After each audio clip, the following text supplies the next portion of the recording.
नमस्कार। पहलाग। जय हिंद। आज 2-3 दिनों के उपरांत आप लोगों के बीच में उपस्थित हुआ हूं। आप सभी लोग सकुशल कुशल मंगल होंगे। आज जो हम चर्चा की शुरुआत करेंगे वो है भारत रत्न पंडित गोविंद बल्लभ पंत जी की जयंती का जो समारोह मनाया गया, वहां से बीच में मैं जब अल्मोड़ा गया था तो वहां पर मैं उस बिल्डिंग के बाहर खड़ा था जो संग्रहालय बनाया गया है वहां पे। अब उत्तराखंड से निकला हुआ एक व्यक्ति उस समय पे, जब हमारे पास कोई सुख सुविधाएं नहीं थी, कोई संसाधन नहीं थे, हल्द्वानी आने के लिए शायद गाड़ी थी या नहीं थी, लेकिन उस समय यहां से निकलकर विश्व पटल पर अपनी पहचान बनाने वाले, पूरे विश्व पटल पर, नहीं भारत बल्कि विश्व पटल पर संविधान सभा में भाषा के हिसाब से राज्यों को वर्गीकृत करने वाले, यानी उन्हें जिस प्रांत की जो भाषा थी उसके हिसाब से वहां के राज्यों को वर्गीकृत किया था। और आज उनकी दयनीय स्थिति देखकर जो दीवार है वो पूरी काई से भरी हुई है। लोग जब उनके ऊपर को हम जाते हैं तो वहां पे थूकते हैं पीक गुटखा खाकर। जो मुख्य गेट है वहां पर स्कूटर खड़ा हुआ है, मतलब आप साइड से इतने ही, अगर वह 3 फीट जगह है तो आप आधे फीट से निकल के जाओगे, तिरछा होगे। ये स्थिति है आज अल्मोड़ा के अंदर उस महान व्यक्ति की जिसने इस देश और प्रदेश का नाम ऊंचा किया। दूसरी स्थिति यह है कि जितनी भी हमारी योजनाएं होनी चाहिए थी हमारे लोकल नेतृत्व के लोगों के नाम से होनी चाहिए थी। आज क्या हो रहा है, हम अपने लोगों को भुलाकर भारत के दूसरे हिस्से के लोगों के नाम से यहाँ पर चौक बना रहे हैं, चबूतरे बना रहे हैं, पार्क बना रहे हैं। इस कुमाऊं क्षेत्र में, गढ़वाल क्षेत्र में जो राज्य आंदोलनकारी थे, स्वतंत्रता संग्राम सेनानी थे, जो पूर्व सैनिक हैं, जो हमारे बलिदानी सैनिक हैं, जितने हमारे पुराने स्वतंत्रता संग्राम सेनानी हैं, उनके नाम से सड़क, कॉलोनी या चौक चौराहे नहीं है। यहाँ पर दक्षिण भारत से आकर एक ऐसी विचारधारा जो राज्य को या आपके समाज को खत्म करके सिर्फ राष्ट्र को दर्शाती है, उस परिदृश्य में अगर हम देखेंगे तो उनके लोगों के यहाँ पे चबूतरे लगाए जा रहे हैं। अब पंजी का जो जीवन था वो अपने आप में एक प्रेरणा है, लेकिन उसको हमारे स्कूलों में नहीं पढ़ाया जाता, वहां पढ़ाई जाएंगे दूसरी चीजें। तो ये चीजें बड़ी सोचनीय हैं कि हम अपनी जो उपलब्धि है उस पे गर्व न करके बाहर के लोगों की उपलब्धियों पर हम गर्व कर रहे हैं। इसका एक कारण ये भी है कि जब सत्ता कांग्रेस के पास थी तब ये चीज उन्होंने करनी चाहिए थी, नहीं की। जब सत्ता भाजपा के पास आई तो वो कांग्रेस के नेता थे उस टाइम पे, और कोई दल तो था नहीं, तो वहां पर उन्होंने उनको वो सम्मान, वो चीजें नहीं दी। इवन आज मैं देख रहा हूं राज्य आंदोलनकार में चाहे 1 तारीख हो, 2 तारीख हो, और चाहे आज गोविंद बल्लभ पंत जी का जयंती दिवस हो, ये आपके 8वें पेज पे है। मेरे यहाँ जो समाचार पत्र आता है, अभी मैं जब जाऊंगा तो वहाँ दूसरे समाचार पत्रों को भी देखूंगा, लेकिन मैं कह सकता हूँ कि किसी भी समाचार पत्र ने जो हमारे यहाँ बहुतायत रूप से पढ़े जाते हैं पूरे पहाड़ में या हमारे क्षेत्र में, उनका जो है सिर्फ 8वें पेज पे गोविंद बल्लभ पंत जी की खबर छपी है, जबकि ये कहाँ होनी चाहिए थी, प्रथम पेज पे। राज्य सरकार को इनके ऊपर एक बहुत बड़ा सेमिनार करना चाहिए था और हर व्यक्ति को बताना चाहिए था कि कितनी मेहनत करके ये व्यक्ति वहां तक पहुंचा है और इन्होंने कितना योगदान दिया है हमारे लिए। अगर आप मेरा पिछला वीडियो देखेंगे तो उसमें साफ दर्शाया गया है कि किस प्रकार से उन्होंने कार्य किए हैं। और हमारी राज्य सरकार जो है बहुत बढ़िया मजाक करती है पहाड़ियों के साथ। इससे कुछ समय पहले इन्होंने एक नया आदेश जारी किया था कि हम पहाड़ में मोटे अनाज की खेती करेंगे और प्रति एकड़ इतना पैसा देंगे। जब हमने हिसाब लगाया तो 40 रुपये नाली अगर हम लेके चले पहाड़ के हिसाब से, एक नाली लगभग 2120 स्क्वायर फीट की होती है और 2.5 नाली के आसपास 1 बीघा होता है और 20 नाली के आसपास एक में 1 एकड़ होता है मोटा मोटा। तो इसमें हमने 400 रुपये एकड़, तो एक नाली में कितना आएगा आप समझ सकते हैं, 10वां हिस्सा। और उसके लिए आपको कितने सरकारी विभागों के चक्कर काटने पड़ेंगे। जो मोटा अनाज की जो सब्सिडी थी उसके उर्वरक में, हमारे यहाँ मैं जिस जगह पे बैठता हूँ, मैं अपने गांव की एक बताता हूँ। मैंने अगर अपने गांव में खेत जोतने हैं तो 2 या 3 दिन लगते हैं मेरे पूरे खेतों को जोतने में ट्रैक्टर से। आज के समय में एक दिन का खर्चा है हमारा लगभग 800 रुपया। अगर वो सुबह 6 से लेकर शाम के 5-6 बजे तक काम करते हैं, लेकिन वो काम करते हैं सिर्फ 12 से 2 बजे के बीच में, क्योंकि शरीर है थकता है तो वो कार्य बढ़ जाता है आपके 5 दिन का। तो 5 दिन का 4000 रुपये मेरा सिर्फ ट्रैक्टर की बुआई का खर्चा, अगर मैं पूरे जो हमारी जमीन है उस पर करूँ। उसके बाद जो बीज है वो अलग है। अब बीज में आप सब्सिडी दे रहे हो 40 रुपए के हिसाब से। अब 40 रुपए लेने के लिए आपको ब्लॉक में घूस देनी पड़ेगी, और जो घूस देनी पड़ेगी उसके लिए आपको वहां जाना पड़ेगा। आने जाने का किराया ही मेरा यहाँ पे 500 रुपए का पर डे का खर्चा है ब्लॉक में जाने का। तो ये एक अच्छा मजाक है वाले, क्योंकि कल एक खबर छपी है आज के पेपरों में कि मुर्गी जो पालन है, मुर्गी पालन में जो आपको दाना देते हैं मुर्गियों को खाने के लिए, उसमें 10 रुपए प्रति किलो के हिसाब से आपको सब्सिडी दी जाएगी पहाड़ी क्षेत्र में। कितने बड़े स्केल पे हमारे यहाँ ये चीजें होती हैं, कितने बड़े स्केल पे हमारे यहाँ लोग मुर्गी पालन का कार्य करते हैं, कितने बड़े स्केल पे हमारे यहाँ उसका ढांचागत विकास हुआ है, कितने बड़े स्केल पे हमारे यहाँ पे उस चीज को देखा जाता है। सोचिए, अगर आपसे मैं अपने गांव में एक मुर्गी वाड़ा बनाता हूँ माना, तो मेरी लागत जो आती है वो कम से कम 5 लाख के अंदर आएगी, क्योंकि हर चीज महंगी है। अब 5 लाख मैंने इन्वेस्टमेंट किए और पहाड़ में बचा कौन है?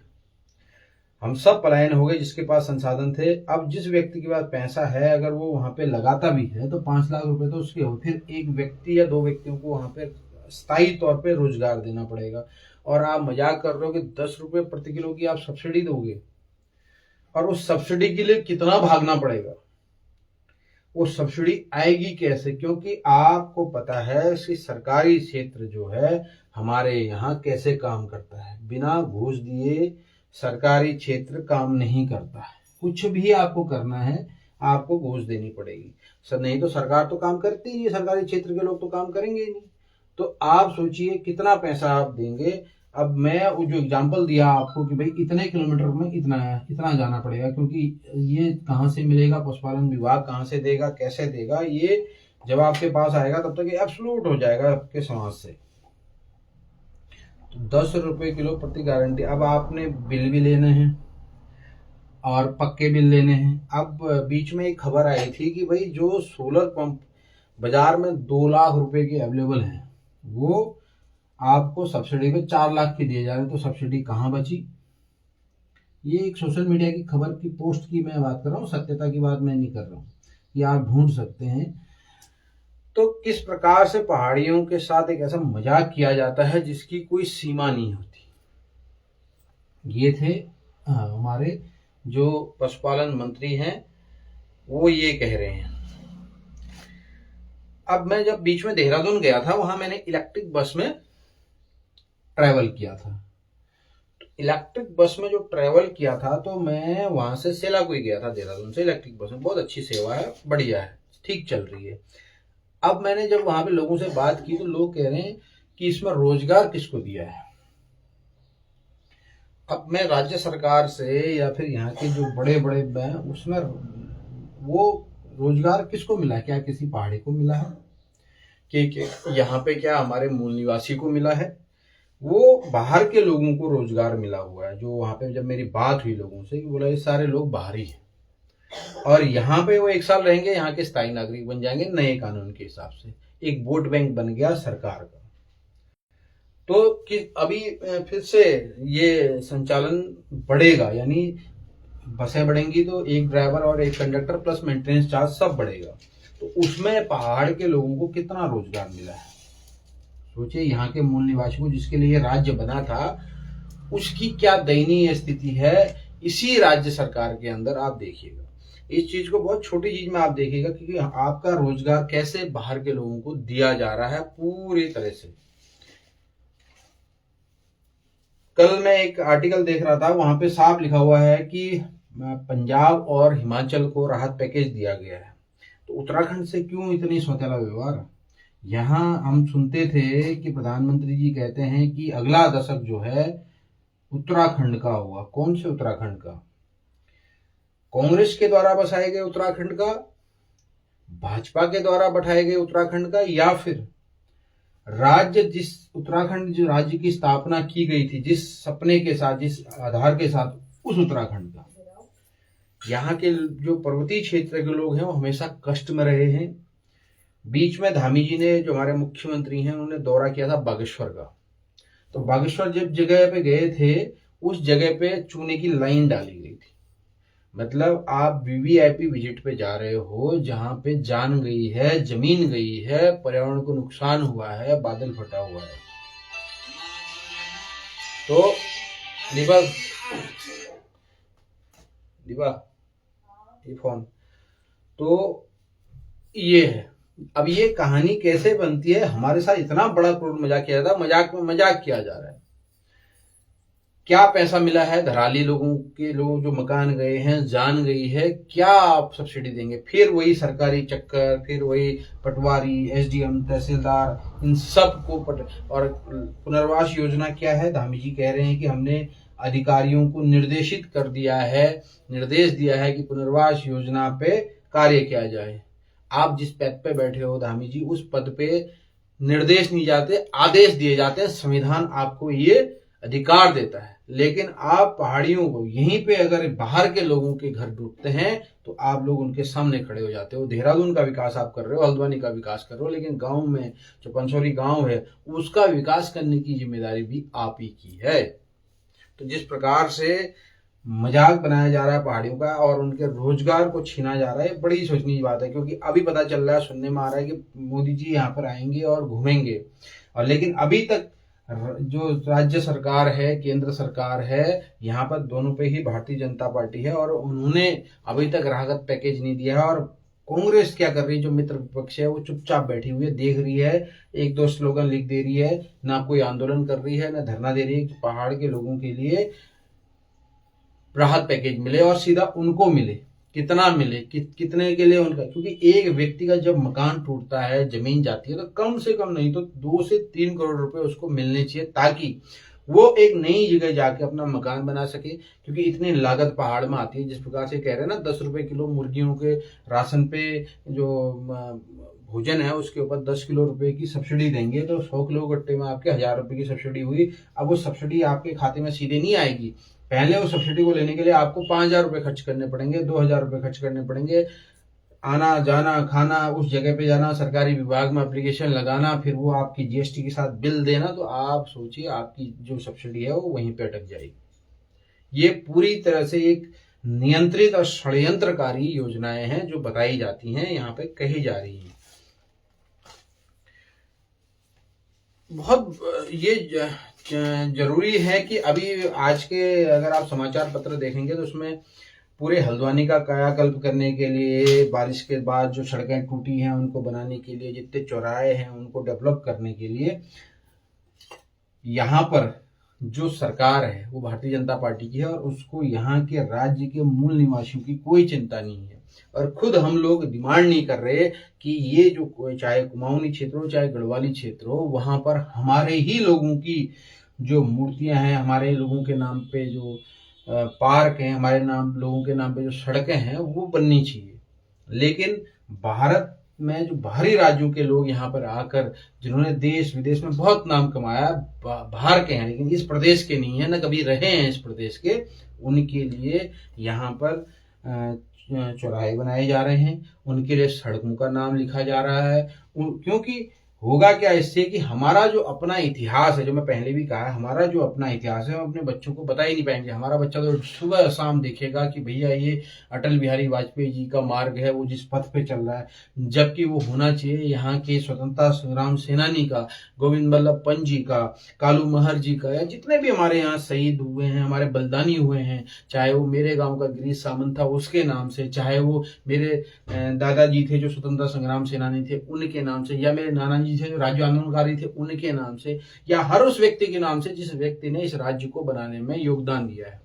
लेकिन अब जब सुबह शाम मेरे बच्चे अटल बिहारी वाजपेयी को तो परिचय की जरूरत है नहीं, अटल बिहारी वाजपेयी जी तो पूरे विश्व के बहुत बड़े नेता हैं, लेकिन उनको यहाँ पे स्टेब्लिश किया गया है कि भाई ये रोड जो है वो अटल बिहारी वाजपेयी नेचुरल है। मेरे बच्चे के मन में प्रश्न आएगा भाई अटल जी कौन है, अटल बिहारी वाजपेयी, फिर वो नेट पे ढूंढेगा। आजकल की जो जनरेशन 5 है वो आजकल मोबाइल से पूछती है। अब जब उसके परिदृश्य में आएगा ही नहीं, मन मस्तिष्क में ये बैठेगा ही नहीं कि हमारे गोविंद बल्लभ पंत जी कौन है, कालू महर कौन है, हमारे यहाँ पे स्वतंत्रता संग्राम सेनानी कौन है, आजाद हिंद फौज में जो नेताजी सुभाष चंद्र बोस के जो सबसे अंदर के सुरक्षा गार्ड थे वो हमारे कुमाऊं और गढ़वाल के लोग थे, विंचन गढ़वाली कौन है, तिलू रोतेली कौन है, उसको तो इतना ही पता है कि कोई है आज जो स्थिति है, तो लेकिन उसको ये जरूर पता है कि गुरु गोलवलकर कौन है। अब इस राज्य को बनाने में गुरु गोलवलकर जी का क्या योगदान है, इस राज्य के अंदर अटल बिहारी वाजपेयी जी ने जो संतुष्टि दी उसमें एक ऐसे मुख्यमंत्री को हमारे ऊपर बैठाया था अटल बिहारी वाजपेयी ने जो इस राज्य को बनाने का विरोधी था। तो किस प्रकार से पूरा सिस्टम को खराब किया जा रहा है वो यहाँ पे साफ कहा जा रहा है। और आज ये कह रहे हैं कि गड्ढे से सड़कें मुक्त हो जाएंगी, सफाई कर नहीं पा रहे हैं हम लोग।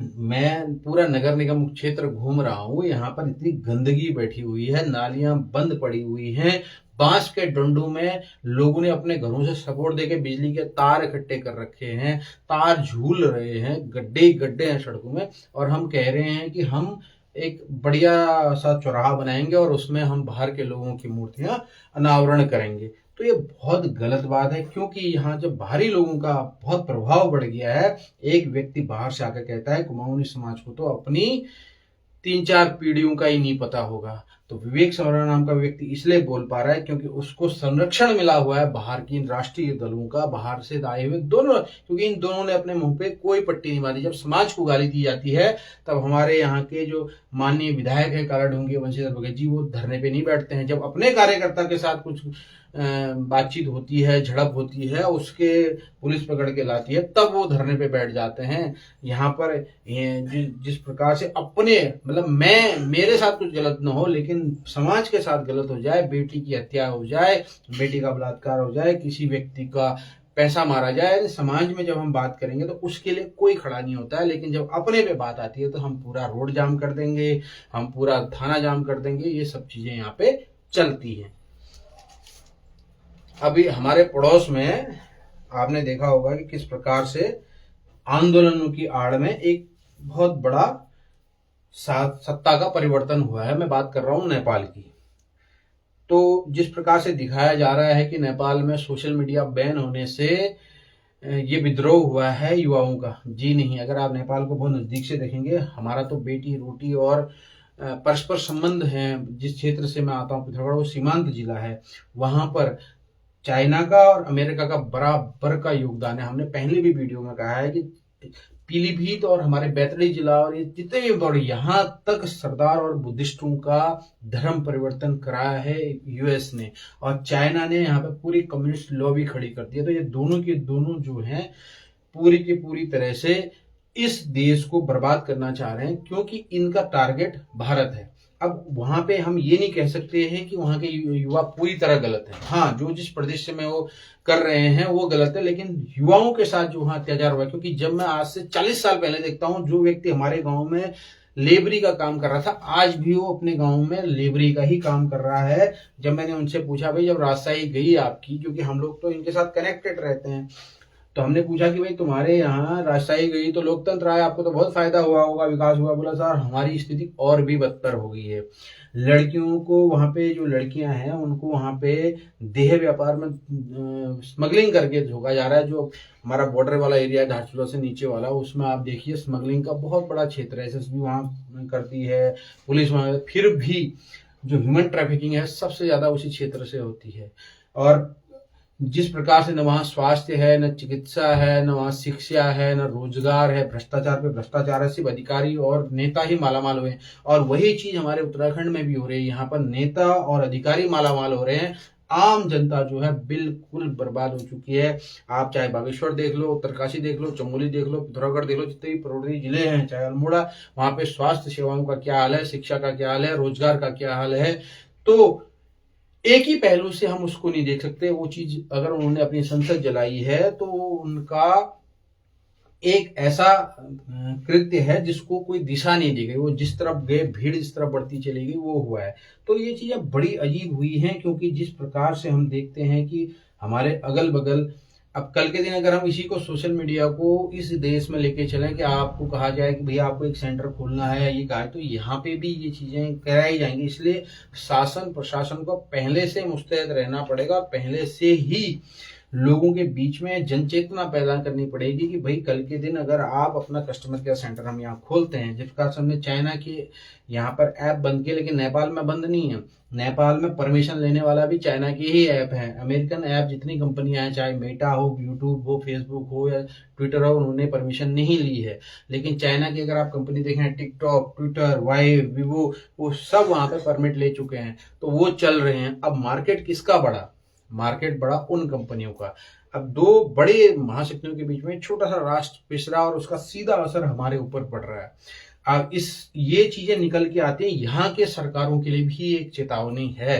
जिस प्रकार से नेपाल में हुआ है वो यहाँ पे भी होगा अगर यहाँ की सरकारें नहीं चेती तो। क्योंकि यहाँ की सरकारें भी वही रास्ते पे जा रही हैं, सिर्फ अपना खाना, अपने ही लोगों को आगे बढ़ाना, बाकी लोगों को पूरा बर्बाद करना। जिस प्रकार से उत्तराखंड राज्य बनाया गया है, उस उत्तराखंड राज्य को बनाने के बाद आज 25 साल होने के बाद भी यहाँ के मूल निवासियों को न शिक्षा मिली है, न चिकित्सा मिली है, न रोजगार मिला है। पलायन के लिए हम लोग यहाँ से बाहर जा रहे हैं। जिस प्रकार से नेपाल पलायन करके पूरे देश विदेश में जा रहा है, यहाँ पे भी जा रहा है। और उनका हो रहा है धर्म परिवर्तन। क्या हमारे पड़ोस में ये चीजें हो रही है, हमें नहीं पता था। अगर यहाँ की शुरुआत अगर आप देखोगे तो राजीव गांधी और सोनिया गांधी से होती है। जिस दिन अगर आप इतिहास की तरफ राजनीतिक दृष्टिकोण रखते हो तो हमने पढ़ा था कि जब राजीव गांधी और सोनिया गांधी पशुपतिनाथ मंदिर गए थे नेपाल में 85, 84, 85, 86 के आसपास, तो वहां पर सोनिया गांधी को पूजा नहीं करनी गई थी। वहां पे पंडित जो हैं वो दक्षिण भारत के हैं।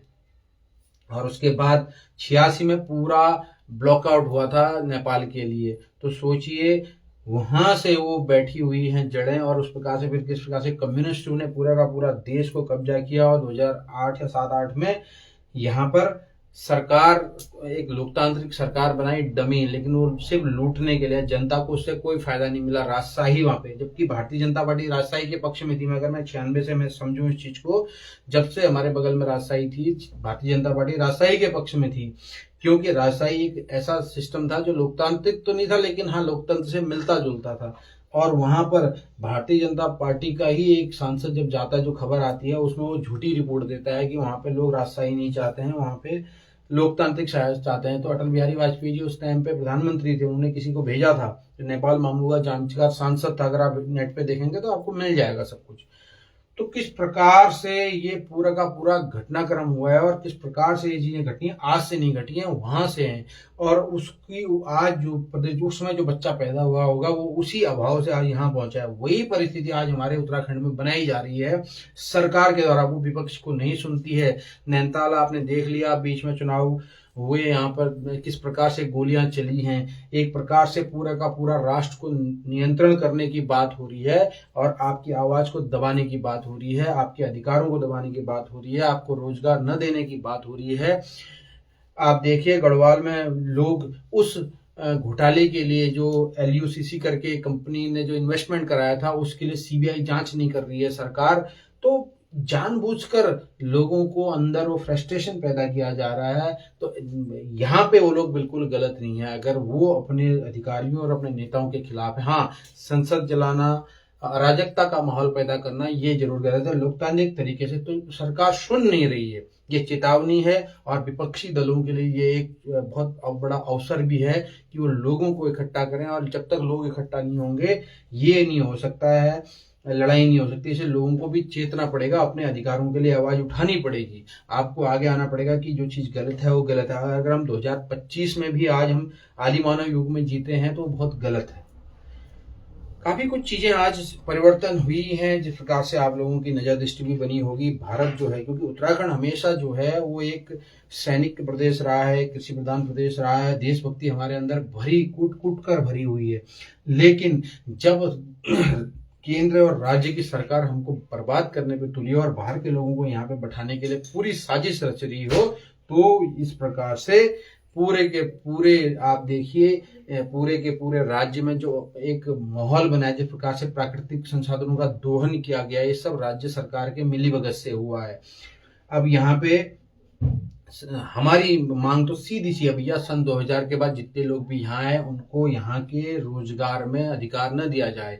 सन 2000 के बाद जितने लोग यहाँ बसे हैं उनका वोटिंग अधिकार छीन लिया जाए, क्योंकि ये जो सरकार जो बनाएंगे वो बाहर के लोग बनाएंगे, तो वो नीतियां भी अपने हिसाब से बनाएंगे, पहाड़ के लोगों के पहाड़ के।